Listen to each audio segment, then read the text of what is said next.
Well, good morning, church. Well, good morning, church.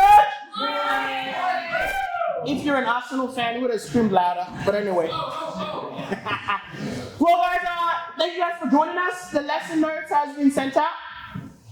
Please do share with our friends joining so you can follow along with the scriptures, as it makes it a lot easier to follow along that way. Thank you guys all for joining us. The title of the lesson is Seth. Who is your hero? Okay. Seth, who is your hero? It always makes me think, when I think about someone who is your hero, you know the one thing I think about? That wonderful song called Holding On To for a Hero. I need a hero. You don't know that song, do you, Chinada? Wasn't in Zambia. Oh. I need a hero. Hey. You don't know the lyrics, man. Hey. That's not the lyrics. Let me get it for you. Let me read it for you. Ready? I'm holding on for a hero to the morning light. Okay. He's gotta be sure. He's gotta be soon. It's gotta be larger than life. Some people go, yeah, that's my husband. But the interesting thing is, in life, we all need a hero. In fact, we all actually have a hero. How do I know? Open your Instagram. Who's the person you follow the most? That's your hero. Who's the person you watch the most videos of? Some people are like smirking, like, no, that's not true, man. For me, I'm not gonna lie, Jesus is my hero. Amen. But on the side, I have another side hero. LeBron James, but just on the side, this is my side hero. Everyone has a hero. Everyone has someone you admire. So having a hero, there's nothing wrong with that. But you gotta choose your hero wisely. Genesis chapter 4, 25 to 26, it says, Adam made love to his wife again, and she gave birth to a son and named him Seth, saying, God has granted me another child in place of Abel, since Cain killed him. Poor Cain. Seth also had a son, and he named him Enosh. At the same time, people began to call in the name of the Lord. So who was Seth? Seth was the replacement. Seth was born after Cain and murdered his brother. Literally, Seth's name means appointed or placed. So imagine Seth walking around and go, hey, place, in place of, replacement. Did you imagine at school? Is replacement here? But I feel for the guy. Sometimes you want to choose your own name, not the name that your parents gave you. So from Eve's perspective, Seth was given to her by God as a replacement for Abel. So I'm sure for Eve, this was a precious name. Oh, my dear Seth, my dear replacement. But for Seth, man, replacement. From God's perspective, he granted Eve another son, given the great loss she had experienced. So for all of Seth's life, he was known as the appointed or the replaced for the dead. His identity, whether he liked it or not, was linked to a dead person. Imagine if all we knew of you or thought of you was a dead person. How would you feel? It's pretty intense, isn't it? But the truth of the matter is that we are actually all replacements in one shape or another. Don't stone me yet. Calm down. All of us are replacements in one shape or another. So people are like, I don't like that word, Emmanuel. But think about it if you would for a sec. Just calm down. Think about it. When you obtain a job, you are given the job to replace the former person. That's why they fired the person. Oh, no. And they brought you in to replace the person. True or not? True. Okay. When you were promoted, you're promoted to a position in replacement to another person. True or not? If you're called into the ministry, you are called to take over a position that perhaps was hoped for another person. True or not? Why are you silent? At every moment of our lives, we are constantly compared to others. We don't have to don't mind this comparison if it swings in our favor. Like if I go to Chita, you remind me of Taylor Swift. Cool. She would be so happy. Really? Swifty, really? Yeah, everything. Blonde hair, everything. She would be so happy. If someone goes to me, Emmanuel, you play like LeBron James. In fact, you're LeBron James incarnated. Sometimes people tell me I look like LeBron James. This is not a lie. I'm not lying, this is true. I have evidence. I have people here to vouch for me. They go, your beard looks like LeBron James. In fact, it's better than LeBron James' beard. Anyway, you got the same hair. You look, I think it's just because I'm black. But anyway, this is the point. Yeah. Makes me feel good. However, when the comparison exposes our weakness, we'll push back. Like when people say, I remind them of Kevin Hart. I'm like, you can keep that to yourself. I'm like, you can keep that. Like, okay, you trying to call me short or something? Trying to call me loud? I got issues with that. I got real issues with that. So you see how you guys all laugh? Yeah, because you guys all have people you don't want to be compared to. Mm-hmm. Even on a personal level, we model and compare our lives to others. This is true for the ladies. Our choice of fashion is modeled after someone else. Everyone is dressing like someone else. It's true. That is very true. How do I know I have a wife? Everyone here is dressed like someone else. Our choice of shoes we wear comes from endless hours of examining how they fit on someone else's feet. You look at the shoes, wow, how does it fit on their feet? How does it? You actually studying at someone else's feet. That's first of all weird, but I get it. You go to Pinterest. What do? You look on Pinterest and Instagram. See how that person wore that shoe better, wore that shirt better, wore that dress better. What are you doing? Compare it. I love my friend Happy. Every time I compliment Chelsea and I compliment her, Happy goes to me. I look better than her, right? I'm like, you are dangerous for me. You are trying to get me in trouble. I'm not, it happened on campus. It happened again this morning. I'm like, I'm walking away from you because you're trying to get me in trouble with Chelsea and I don't want that trouble. So we find attractive things and we want to compare it to ourselves. See, what we find attractive is modeled by our environment and what those around us or we hold in high esteem viewers as. That's just life. Every one of you is you compare yourself to that guy in your class that is scoring better than you. Every one of us is always comparing to someone else. So when I now say we are all replacements, you have an issue with me, that's just the truth of the matter. We are always comparing ourselves to someone else. See, Seth had a choice to make, and so do you. For Seth, he had a choice if he would become bitter or better. You have the free will to choose your hero, but you can't choose the consequences that come from it. Mm-hmm. Seth was a replacement for Abel from the moment of his birth. He had no choice about it. This could have been an inspiration to be godly, to walk in step with the first man in the Hall of Faith, to be recognized alongside a spiritual hero, or he could have been bitter that he had an image to live up to. That's true for all of us. I remember there was a comparison. I'll never forget it. I had a comparison that made me bitter, but it was my fault that I was bitter. Ashia, her name was Ashia. I remember this girl. I've just flown into Australia, 2006, landed, going to a primary school at Homebush West, or a public school. And this was in 2006, so the ratios of the blacks in the school were still not that high. I landed in. I'm feeling good about myself. I've just come from a country where 99.9999% of everyone I saw was just like me.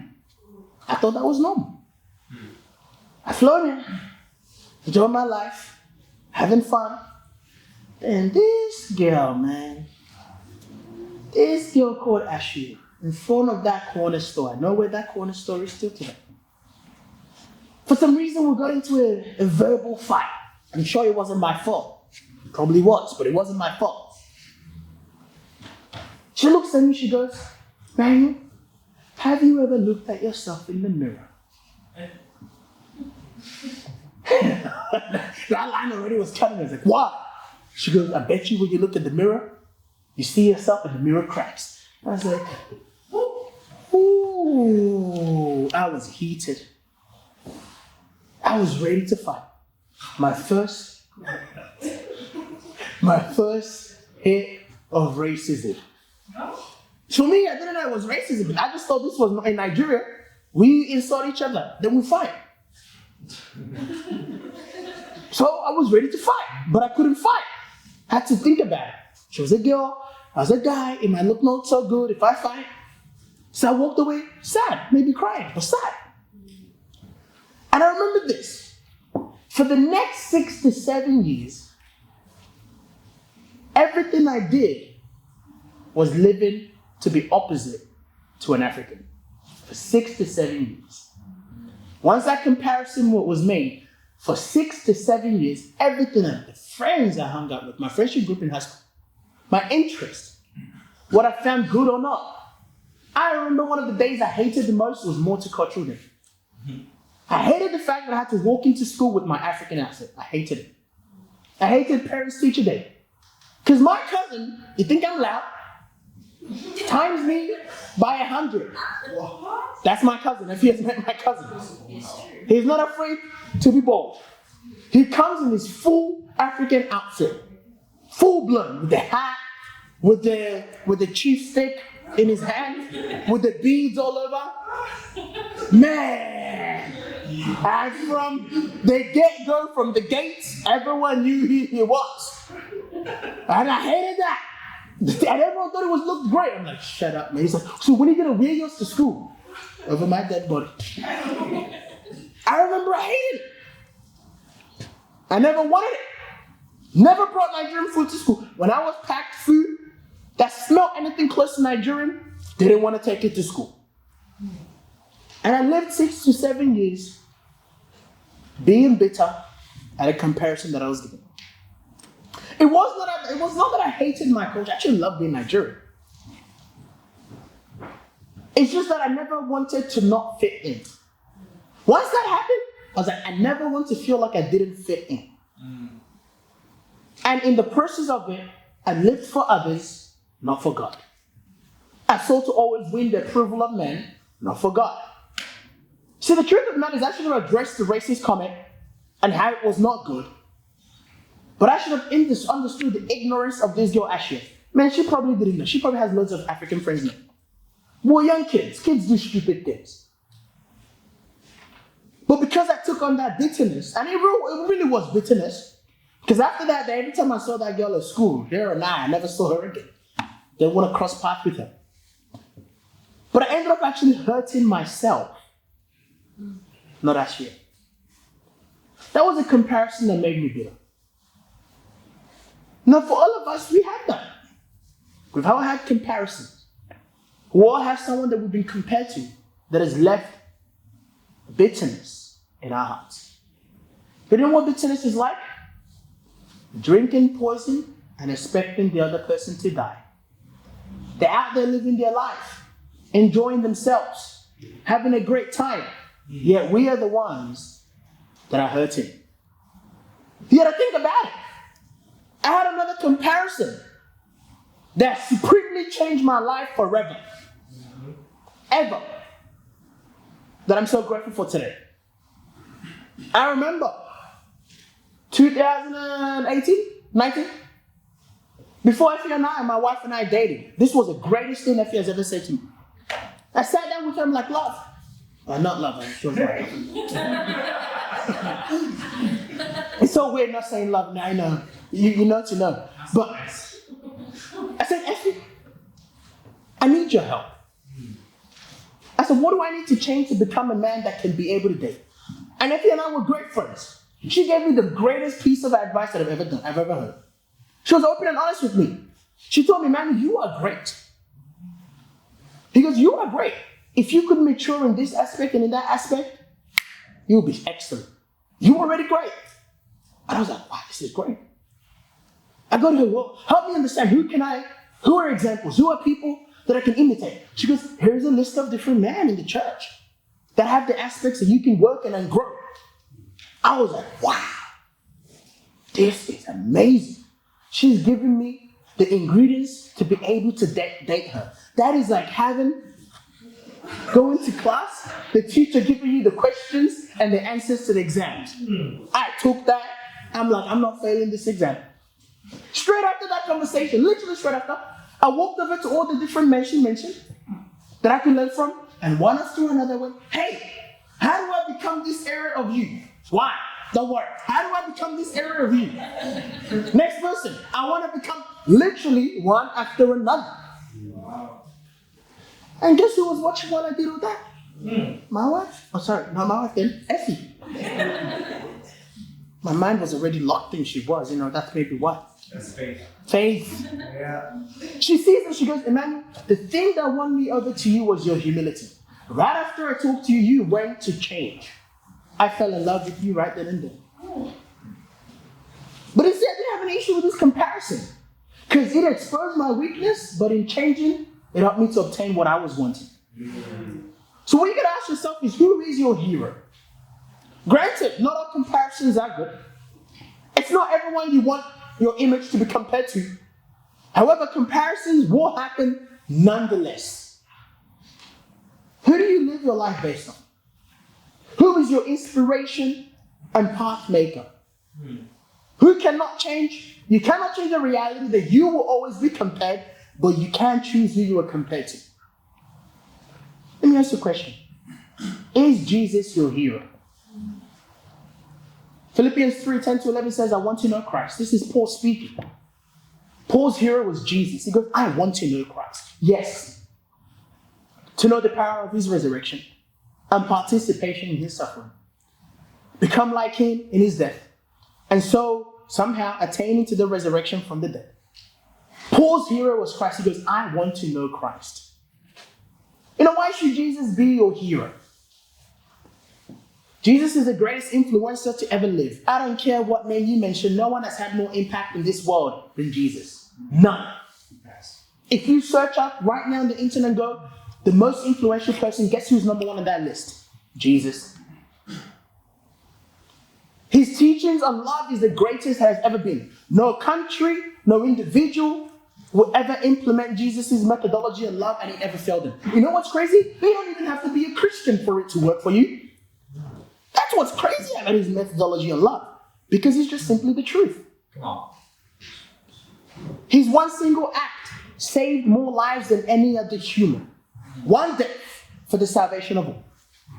His love, the greatest teacher on what love is how to love others. So to become a disciple is to replace your character with that of Christ. That is what it means to be a Christian. Come on. You are replacing your character with that of Christ. That is why if you don't want to change, it is actually impossible for you to be a Christian. Because you're saying you don't want to replace your character with that of Christ. That is why people that become Christians are people that have gotten to a point in life where they go, I don't want to be who I am. Because they go, I want to be like Jesus. And how do you feel about being compared with Jesus? Point one. Abel, the forerunner. So the guy that came before Seth, the replacement. What was the repetition of the man that Seth replaced? Matthew chapter 23:35, it says, and so upon you will come all the righteous blood that has been shed on earth. From the blood of the righteous Abel to the blood of Zechariah to the son of Beckham, whom you murdered between the temple and the altar. Hebrews 11:4 says, by faith, Abel brought God a better offering than Cain did. By faith, he was commended as righteous when God spoke well of his offering, and by faith, Abel still speaks even though he's dead. So Abel was known as a righteous man. To be righteous means to do what God thinks is right. How is your personal righteousness? Just I wanted to ask you that question. How is your personal righteousness? Were you righteous this morning as you drove? Did you cut in line with some people? Man, Victorian drivers like to cut in line too, beeping at you for no good reason. How is your personal righteousness? How is your righteousness of those you admire and look up to in your life? You know what's interesting? Most of the people that are heroes swear all the time. curse all the time, and you wonder why you swear yourself. How is your personal righteousness? So often we hold in that high regards individuals whose life look great on the outside, yet on the inside their lives are a mess. All of us have heroes whose lives are great on the outside, but on the inside, it is horrible. They are divorced. They sleep around with women and mistreat them. They have no sense of morality and are willing to cross lines that Jesus would never. They're drug addicts. This is simply a double standard, and they are hypocrites. To this, Jesus simply says this. Matthew 23, 27 to 28. Woe to you, teachers of the law and Pharisees, you hypocrites. You're like whitewashed tombs, which look beautiful on the outside, but on the inside is full of bones of the dead and everything unclean. In the same way, on the outside you appear to people as righteous, but on the inside you're full of hypocrisy and wickedness. So many of us have heroes who are songwriters, artists. I don't want the life of an artist. I don't want the life of a famous person. I don't want none of it. And it's not about judging, it's just saying the simple truth. We want heroes who look good on the outside, but are horrible on the inside. You know what? Our world promotes such lifestyle of looking good on the outside, but not on the inside. Our world actually promotes such things. This one is really, I'm still trying to figure out how I feel about this one. ChatGPT. Come on. Man, universities are in trouble. Some people are like, what's wrong with ChatGPT? I'm not saying it's wrong. But it's amazing that most students who have assignments are using the beautiful gift of ChatGPT to do their assignments. I was on campus yesterday with a friend, and he was telling me the immaculate ways in which he got 8 out of 10 with ChatGPT, but on his own, he could have gotten 6 out of 10. I'm like, bro, that's cheating, man. He's like, no. You gotta understand, I am being helped. For some people are not in real life. Exposure. But you know what you're doing with ChatGPT? Look what our society is teaching us. You can get the marks of a top student without being a top student. You can look good on the outside without really being good on the inside. I mean, pity the generation that is going to come after us. Because they're going to look at us thinking that we are great, when really we never were. You know what was amazing about the previous generation? They did hard work. Yeah. One of the most horrible things about getting wealthy is parents that get wealthy went through the hard work to get wealthy. But then their kids, in effort to protect the kids miss out on what hard work is and enjoy the wealth of their parents. They become spoiled and entitled. The definition of looking good on the outside, but not on the inside. I mean, it's even amazing. Have you watched some of these videos on Instagram? It's pretty funny, but have you actually watched it? Have you watched these videos where someone, a guy or a girl, will put man's clothes on one hand, and then woman's clothes on the other hand, and then they'll use their mouth or something to take a photo, and maybe the man's hand, the man's hand is on top of the woman's hand, and the woman's hand is on top of like that. It's the same person, but the left hand is dressed. Everyone is catching it now, yeah, exactly. The left hand is dressed like a woman, the right hand is dressed like a man. And then they take a lovely photo. No, what do you mean they? He takes a lovely photo. Goes, lovely date. Lovely cooking session. Happy Valentine's Day. But I'm laughing, but I'm like, man, this is really bad. We have bought into the false truth to fake it till you make it. This guy's just faking his whole life, and you think he's in a relationship. But he never really was. It's the Facebook effect. Your Facebook looks great, looks immaculate, great photo. Until someone gets up close and go, hey, how is your life doing? What's going on in your life? And it all comes out. See, unfortunately, faking it never allows you to make it. Faking it never allows you to make it. You can't fake your way into a promotion. With ChatGPT or not, you can't fake your way through that one. You know, you might fake your way through university, get high distinction, good, until you put in that job. And they think you're actually qualified, and you fail miserably. And they fire you, and you wonder why they fired you. You never were it. You lived a double life. You know what's amazing about some of the heroes we have? The average divorce rate of Hollywood celebrities is 52%, which is 2 times higher than the general population. For females, it's 62%. And for male, 50%. That's the heroes that we want. So if that's the life you want, that means there's a good 50 to 60% chance you will divorce. If you chase the life of that person, you will get that life. So you cannot have the outside life of your hero without also having the behind-the-scene life of your hero. What we want is to have the outside, but hope that the inside is different. It never works that way. Most times we want the wealth, the riches, and respect of our heroes, but not their behind-the-scene lives. But you have to understand that behind-the-scene life is the way it is because of the type of life they live on the outside. We live in a world where people work extremely hard to cover the back end of their lives. It's amazing that people will spend millions to protect hidden secrets that could destroy them. So what you see is no longer what you get. But why do people hide their past? Jesus tells you, John chapter 3, 19 to 21. This is the verdict. Light has come into the world, but people love darkness instead of light because the deeds were evil. Everyone who loves evil hates the light and will not come into the light for fear that their deeds will be exposed. But whoever lives by the truth comes into the light so that it may be seen plainly that what they have done has been done in the sight of God. The reality is that God sees all that you do anyway. And the truth is, the truth will always be exposed. What sins are you hiding from God today that you think He does not know about? Yeah, He knows full well. It's not about being perfect. It's about being transparent. It's not about being perfect. It is about being transparent. 1 John 1, 8 to 10 says, if we claim to live without sin, we deceive ourselves and the truth is not in us. If we confess our sins, He's faithful and just and will forgive us our sins and purify us from all unrighteousness. If we claim we have not sinned, we make Him out to be a liar and His word is not in us.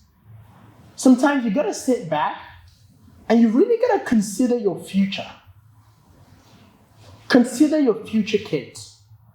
Would you be happy for your kids to live the type of life you are currently living today? If you had kids today, would you be happy for them to live the type of life you are currently living today? If the answer is no, then you need to change your life. Would you be happy for them to grow up with the morals you currently hold?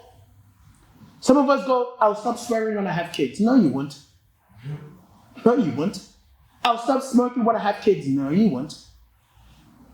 If you don't change today, who you are today is what your kids will become. Would you feel confident being transparent to your kids with your current life? That is the question. If you cannot have the guts to open up your life as it is and be happy to share with your kids, then you are coming into the light. It's really all about coming into the light. One of our dear friends, Steph, I'll tell you a full story of it. Steph, I remember when she came into the light about just her loneliness, sadness, and isolation in life. See, Steph was born and the left side of her mouth was completely open. Open, no flesh, open. From her mouth to her hairline was abnormal and not functioning properly. Open. So far in her life, she's had about 35 plus surgeries. She's not even 28 yet, is she, man? 35 plus surgeries on her face.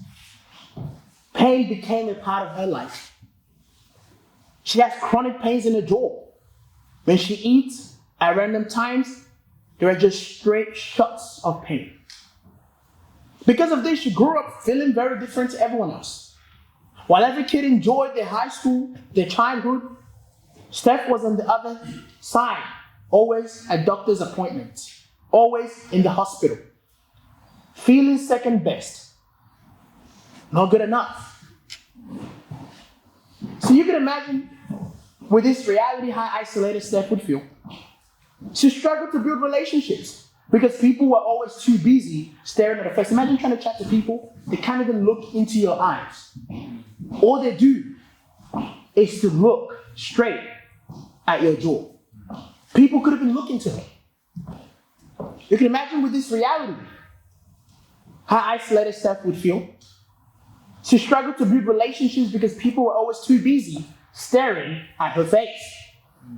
Her life became one of finding ways to cover her face. She loved COVID. COVID was one of her greatest periods. Because she goes, I finally could have a mask to cover my face and feel justified by it. She felt not wanted, not good enough.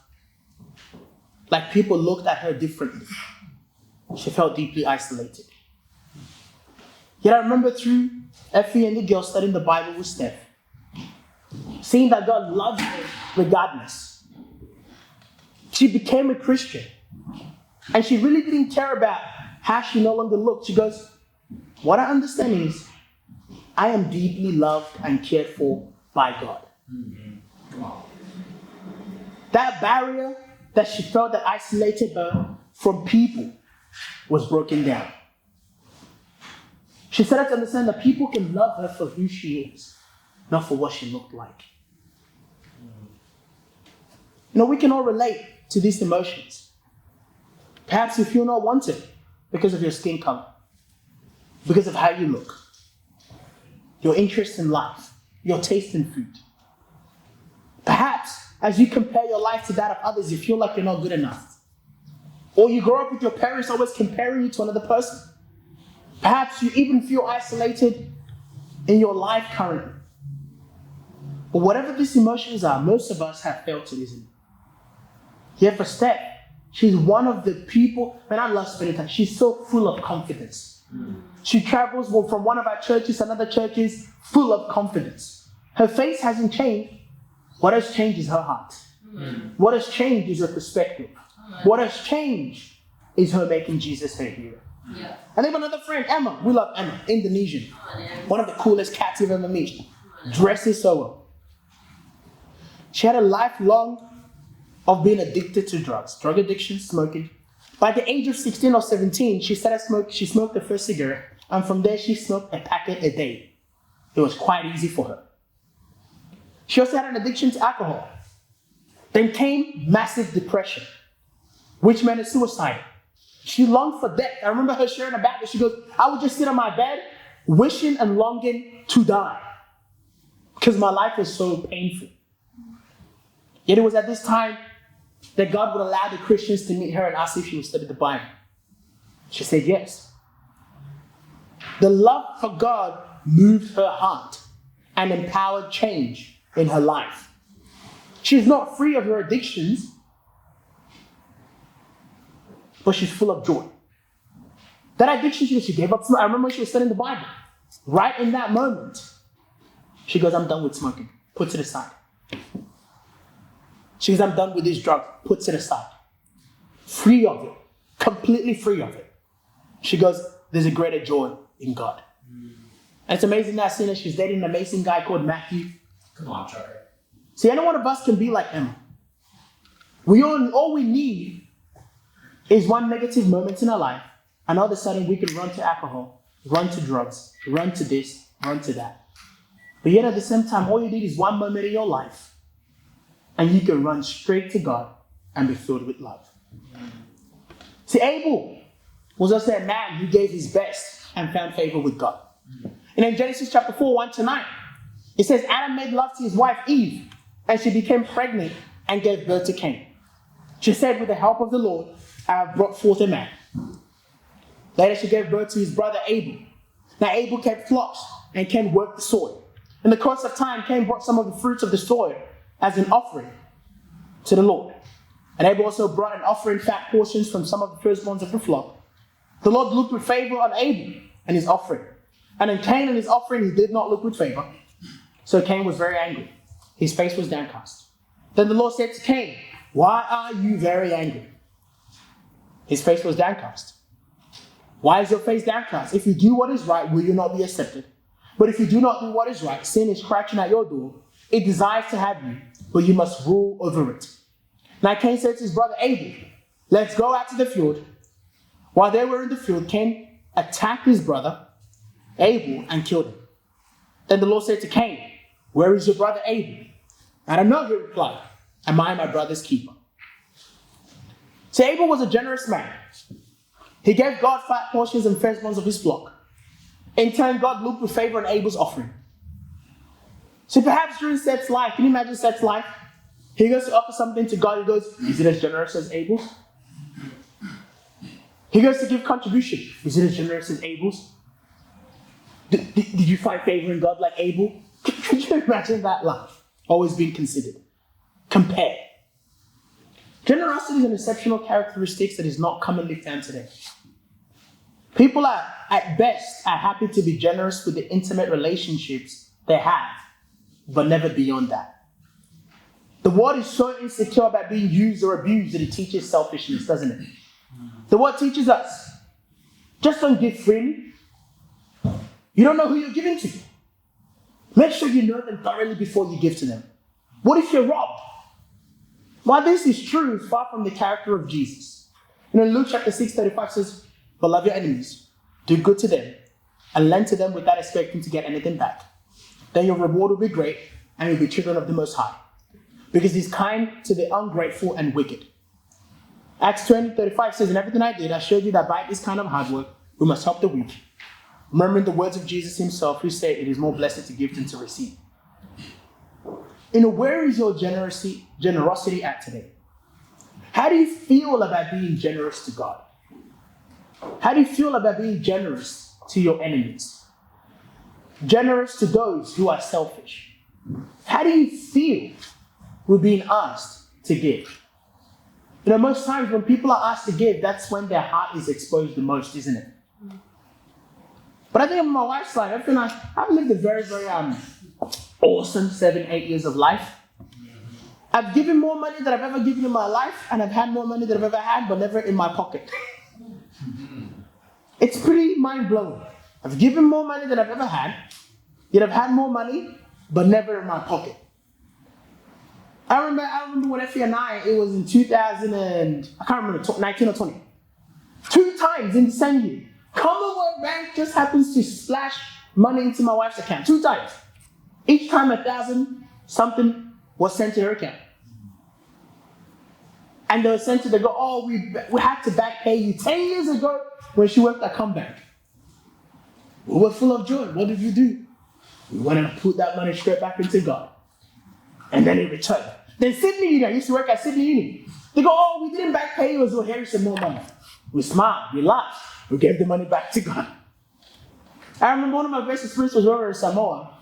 It was one of our friends, Synergy, her dad had passed away, so we were going to a funeral in another part of the island. And we went, and we were there to give. We gave money for the funeral. We were there supporting. We just came to support. We were ready to sleep in our car because the next day we're going. We arrived. And Cedar's brother goes, I have booked a luxurious hotel for you guys. We're at a villa next to the beach, playing volleyball. I was like, you sure? It's not really needed. He's like, no, it's for you. We enjoyed it. Then the next day was the funeral. Went to the funeral. After the funeral, we weren't planning to stay longer. We decided to stay longer just to make sure we're there to support. We're ready to pay for our own villa. They turn around and they hand us free money. We're like, no, we don't want the money. We don't need the money. They're like, here's free money. So we paid again for the nice villa with money that is not our money. And I remember that whole experience. I spent $0 and I lived like a king. But where does it come from? It really comes from being generous to God. The Bible never lies when it says it is more blessed to give than to receive. Yeah. So therefore I ask you the question, are you bitter or better? Are you bitter or better? In 2 Corinthians chapter 8, 1-9, it says, and now, brothers and sisters, we want you to know about the grace that God has given the Macedonian churches. In the midst of a very severe trial, the overflowing joy and the extreme poverty wrought up in rich generosity. For I testify that they gave as much as they were able, and even beyond their ability, entirely on their own, They urgently pleaded with us for the privilege of sharing in the service to the Lord's people, and exceeded our expectation. They gave themselves first of all to the Lord, and then by the will of God also to us. So we urge Titus, just as he had earlier made a beginning, to bring also to completion this act of grace on your part. But since you excel in everything, in faith, in speech, in knowledge, in complete earnestness, and in love, we have kindled in you. See that you also excel in the grace of giving. I'm not commanding you, but I want to test the sincerity of your love by comparing it with the earnestness of others. For you know the grace of our Lord Jesus Christ, that though he was rich, yet for your sake he became poor, so that you through his poverty might become rich. Being a Christian is all about being like Christ, isn't it? Being compared can either make you bitter, like Seth. Paul also compared the generosity of the Corinthian church to that of the Macedonian church.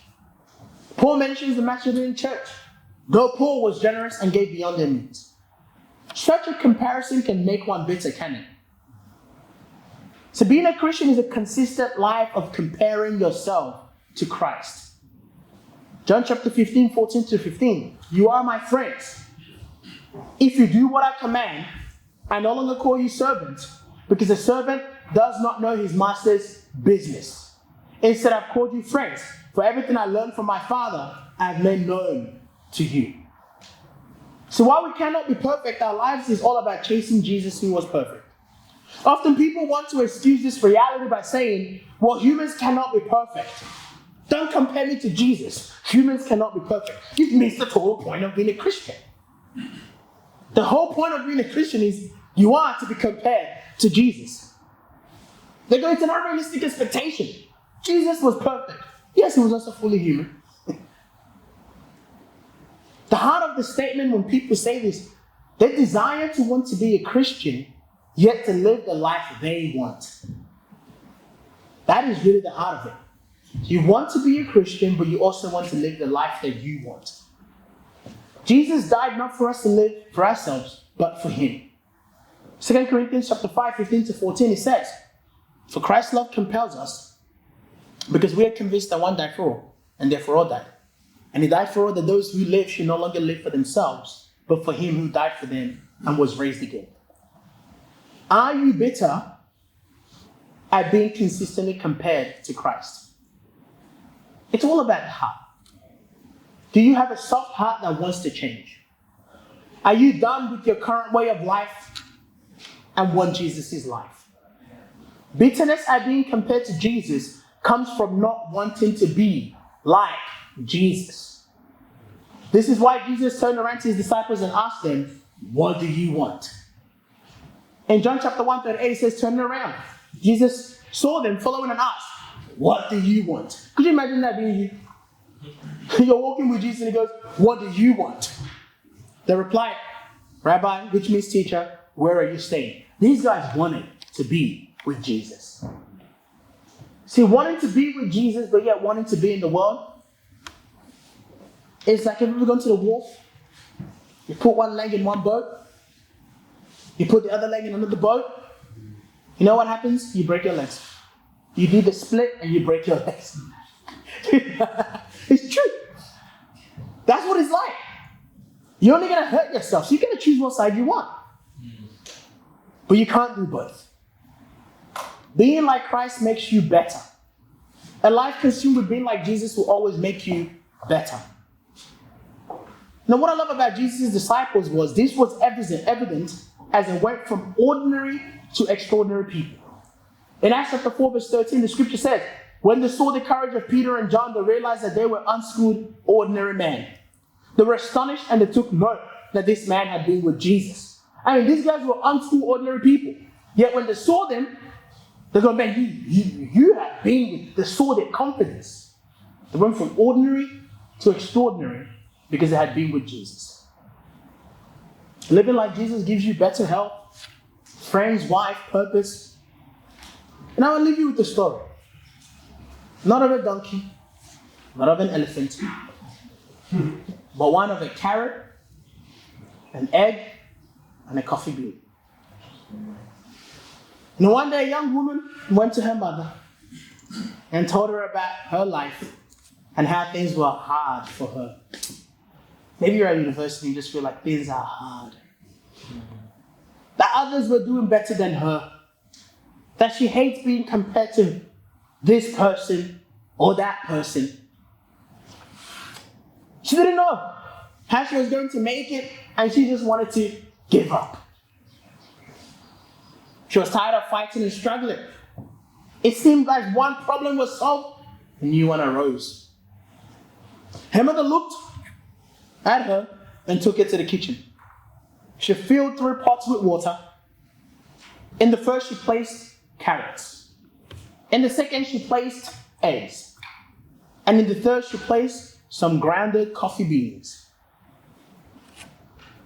She let them sit and boil without saying a word. In about 20 minutes, she turned off the burners. She fished out the carrots and placed them in a bowl. She poured out the eggs and placed them in a bowl. Then she took the coffee in the pot and poured it out into a cup. Turning to her daughter, she asked, "Tell me what you see." The daughter goes, "Carrots, eggs, coffee." The mother brought the daughter closer and asked her to feel the carrots. She did and noted that they were soft. She then asked her to take the egg and break it. After pulling off the shell, she observed the hard-boiled egg. Finally, she asked her to take a sip of the coffee. The daughter smelled, and as she tasted its rich aroma, she was like, "That's so nice." Oh, you coffee addicts. Then the daughter asked, "What's the point? What's the point, mother?" Her mother explained that each of these objects had faced the same adversity, boiling water, but each reacted differently. The carrot went in strong and hard, unrelenting. However, after being subjected to boiling water, it softened and became weak. The egg had been fragile. Its thin outer shell had protected its liquid interior. But after being through the boiling water, its inside became hardened. The coffee beans were unique. However, after they were in the boiling water, they had changed the water.